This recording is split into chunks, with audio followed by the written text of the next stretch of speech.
জীবন মানুষকে অনেক কিছু শিখিয়ে দেয়। যে মেয়ে এত কাজ বাড়িতে করতো না, সে আজ এখানে এসে অনেক কিছু শিখে গেছে। আমার মেয়ে বুঝে গেছে যে একা চলতে গেলে অনেক কিছু শিখতেও হবে আর অ্যাডজাস্ট করে চলতেও হবে।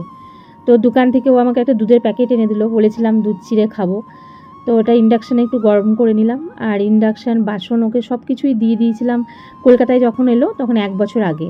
কারণ যদি কিছু খায় তো বানিয়ে খেতে পারবে, আর বাইরে খাবার না খাওয়াটাই ভালো, যতটা অ্যাভয়েড করা যায় ভালো। এতে শরীরটাও ভালো থাকে আর পয়সারও একটু সাশ্রয় হয়। তো আমার মেয়ে খেয়ে দিয়ে বেরিয়ে গেল কলেজের জন্য, ওর 12 থেকে ক্লাস আছে। তো ওর পিছনে একটু টাইম দিতে হলো।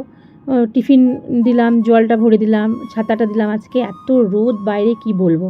তো ওকে এখান থেকে অনেকটা হেঁটে যেতে হবে, তারপরে আবার বাস স্ট্যান্ডে গিয়ে বাস ধরতে হবে। তো 1 ঘন্টা লাগে কলেজ যেতে। তো অনেকটাই দূর কলেজটা।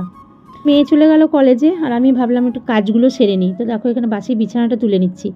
বিছানা বলতে ওকে একটা শতরঞ্জি দিয়েছিলাম, কটা চাদর আর বালিশটা আমি এখান থেকে কিনে দিয়েছিলাম। তো আমার জন্য একটা এক্সট্রা বালিশ নিয়েছিলাম, কারণ আমি যাতায়াত করি, বালিশ লাগে। আর বড় কটা চাদর দিচ্ছি, কারণ আমার অনেক সময় চাদর গায়ে নাই, তো চাদর লাগে। আর ভাড়া বাড়িতে মাল যত কম করা যায় ততই ভালো। ধরো যদি এই বাড়ি থেকে অন্য কোথাও শিফট করে, তখন আবার ওর মালগুলো বোয়াতে একটু কষ্ট হবে। তো যার জন্য খুব একটা বেশি মাল ওকে দিইনি। আর এই খাটটা দেখছো, এই খাটটা আমার মেয়ে আসার আগে বাড়ির মালিক কিনে দিয়েছিলেন। তো আমাদের মা মেয়ে বেশ সুন্দরভাবে শোয়া হয়ে যায়। আর একটা গদিও দিয়েছেন, কিন্তু গদিটা শুয়ে আমার মেয়ের এত কোমরে ব্যথা করছে, তো যার জন্য দেখো গদিটা নিচে দিয়ে দিয়েছে আর প্লাইটা উপরে দিয়েছে। তো বিছানাটা এখন একটু শক্ত হয়েছে, তো অতটা অসুবিধা হয় না। তো মেয়ে বড় হয়েছে, তো বাইরে থাকলে তো একটু চিন্তা হয়েই যায়। মা তো বুঝতেই পারছো, মাদের একটু চিন্তা হয়েই থাকে সব সময়। আমি আসার পরে সেদিনকে ডাব্বাটা ওকে কিনে দিয়েছি, কারণ কিছু খাবার থাকে তো ওর কাছে তো রাখার জায়গা নেই। দাঁড়াও তোমাদের দেখাই। ডাব্বাটা বেশ বড়। এই দেখো, যা খাবার দিয়েছি সব এটার মধ্যে ভরে রেখেছে। এটা ছিল না, ওর এত অসুবিধা হচ্ছিল খাবারগুলো রাখতে, তো বললাম চল তোকে একটা ডাব্বা কিনে দিই। বেশ বড় ডাব্বাটা, আর সব ধরে যাচ্ছে এটার মধ্যে। আর এই ব্যাগটা দিয়েছি, এটাতেও বাসন রাখে। এই দেখো, সমস্ত বাসন এটার মধ্যেই ভরে রেখেছে, তাহলে নোংরা হবে না। আর তাছাড়া ওর তো রাখার জায়গা নেই। আর এই জল নেওয়া হয়েছে, এটাও কেনা হয়েছে সেদিনকে, কেননা ওর জল ঢেলে ঢেলে খাচ্ছিল, তো ভীষণ অসুবিধা হচ্ছিল। তো এই টুলটা ছিল, টুলটার ওপরে এটা রেখে উপর করে দিয়েছি। আর এই আলমারির মাথাটাতেও কত কিছু রাখা হয়েছে। টোপোসিট হোল্ডার আছে, ফ্যানের বক্স আছে, আরও অনেক কিছু রেখেছে এটার মধ্যে। এই রুমের মধ্যে যা যা ফার্নিচার দেখছো সমস্ত কিছুই ওনাদের। তো ওনারা ব্যবহার করতে দিয়েছেন আমার মেয়েকে। সোফা বলো, আলমারিটার উপরের দুটো ড্রয়ার আছে ওইটা দিয়েছে, এই তাক আছে আর একটা তাক আছে। তো সমস্ত কিছুই আমার মেয়েকে ব্যবহার করতে দিয়েছে। তো আলমারিটাতে ওনাদেরই জামা কাপড় থাকে, ওনারাই রাখেন। আর এই তাকটা দেখো আমার মেয়ে কত সুন্দর গুছিয়ে রেখেছে। এই বালতিটাতে সার্ফ সাবান সব কিছু রেখেছে, শ্যাম্পু, ফেস ওয়াশ, তারপরে সিজার রেখেছে, এখানে একটা চাকু আছে। তো সমস্ত কিছুই এখানে সুন্দরভাবে ও গুছিয়ে রেখেছে। ওকে কিছু কিছু জিনিস দিয়ে দিয়েছিলাম বাড়ি থেকে। আর ডাস্টবিনটার মধ্যে যে ক্যারিটা লাগে, তো ওটাকে ও অনলাইন থেকে কিনে নিয়েছিল। একটা বড় মতন ডাস্টবিন কিনে দিয়েছি, কারণ নোংরা ফেলতে হয়। আর এখানে তো আর যেখানে সেখানে ফেলা যাবে না, মাঠ নেই, এক জায়গায় জড়ো করে তারপরে বাইরে ফেলতে হয়। আর এখানে দেখো কদিন রান্না করে খাচ্ছিল, তো সমস্ত কিছু ও এখানে রেখে দিয়েছে সুন্দর করে সাজিয়ে। তো কোটোগুলোকে আমি বাড়ি থেকে পরিষ্কার করে ধুয়ে দিয়ে দিয়েছিলাম।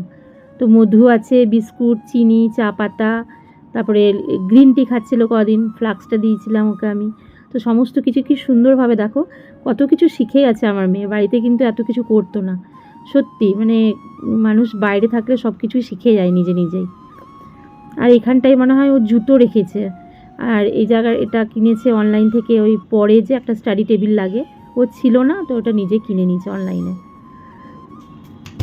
আর এখানটা দেখো একটা তাক আছে, এটাকেও সুন্দর করে গুছিয়ে রেখেছে। ওর বার্থডের কতগুলো টেডি পেয়েছিল, তো এই টেডিগুলো নিয়ে এসেছিলো বাড়ি থেকে, তো এগুলো সুন্দরভাবে সাজিয়েছে। ফাইল আছে, তারপরে বইপত্র, ওষুধ, সমস্ত কিছু যা যা লাগে আমি সব দিয়ে দিয়েছিলাম। কিছু হোমিওপ্যাথি ওষুধ, এলোপ্যাথি ওষুধ, যেগুলো দরকার লাগে ও বাড়ি থাকতে খেত ওইগুলো। আর একটা ল্যাপটপ আছে, ল্যাপটপটা কদিন চলার পর খারাপ হয়ে গেছে। খারাপই ছিল, মানে সারিয়ে দিয়েছিলাম মাঝে, তারপরে এখন বলছে মা ল্যাপটপটা আর চলছে না। তো এখন দেখতে হবে, একটা সারাতে হবে, তা নাহলে আবার একটা কিনে দিতে হবে ওকে। কাছের তাকটা এতটা ধুলো পড়েছে, পরিষ্কার বোঝা যাচ্ছে। তো ওটা কলেজ থেকে এসে সময় পায় না, টায়ার্ড হয়ে যায়। তো এটা ভাবছি এটা আর খাটটা আমি পরিষ্কার করে নেবো। আর এটা দেখো একটা ড্রেসিং টেবিলের আয়না, তো এটা ওনাদের বেডরুম ছিল, তো এখন ওনারা নিচে যেহেতু শিফট করে গেছেন, তো এই জন্য এই রুমটা আমার মেয়েকে দিয়েছেন। আর আমার মেয়ে ছোটোখাটো জিনিস দিয়ে যেগুলো সাজতো সমস্ত কিছুও নিয়ে এসেছে এখানে। আর আমি বাড়ি থেকে লোকনাথ বাবা, গণপতি বাপ্পার একটা ফটো দিয়েছিলাম, রামকৃষ্ণদেবের ফটো দিয়েছিলাম, তো এগুলো পুজো করে। আর একটা কাপড় রেখেছে, তো ফটোগুলো ওটা দিয়েও মোছামুছি করে। তো সকালবেলা ঘুম থেকে উঠে চোখ খুলে সবার আগে ঠাকুর প্রণাম করে, তারপরে বাইরে যায়। আর এটা হচ্ছে একটা কাচের শোকেস, সেটা ওনাদেরই। তো ওনাদের বাড়িতে একটা বাচ্চা আছে, তো বাচ্চাটার কিছু জিনিসপত্র আছে, আর বাকি দুটো তাক আমার মেয়েকে ছেড়ে দিয়েছে। তো আমার মেয়ে বেশ নিজের মতন করে সাজিয়ে নিয়েছে দেখো। ঘরে পরা জামা প্যান্ট রেখেছে, বাইরে পরা জামা প্যান্ট, গামছা, চাদর, একটা মশারি আছে, তারপরে জিন্সগুলো কেচে এখানে সমস্ত ইস্ত্রি করে রেখেছে, যেহেতু কলেজ পড়ে যায় এগুলো, তো বেশ সুন্দর করে গুছিয়ে রেখেছে। আর কাচের তাকটা দেখো, এটা পুরোটাই কাঁচ, বেশ সুন্দর তাকটা দেখতে। আসলে অনেক দিনের পুরনো জিনিস তো, বেশ সুন্দর একটা শোকেস। এটার মধ্যে ওনারা তালা মেরে রেখেছেন, ওনাদেরই জিনিস আছে। আর এই ফ্যানটা মেয়েকে দেওয়া হয়েছে, গরম পড়লে তখন ওটা চালাই। আর তারামায়ের ক্যালেন্ডারটা ওনারাই দিয়েছেন, আমার মেয়ে আবার ওখানে লাগিয়ে রেখেছে। আর বিটিএসের কত স্টিকার দেখেছো, আমার মেয়ে আবার বড় বিটিএসের ফ্যান। এখানে একটা সোফা আছে, আর সোফার উপরে ব্যাগগুলো সব আমারই রাখা আছে। আর ওই দূরে দেখছো তো, ওটা হচ্ছে মেন গেট, ওই দিক থেকে এসে তারপরে রুমের ভিতরে ঢুকতে হয়। আর ওইখানে আছে বেসিন আর বাথরুম।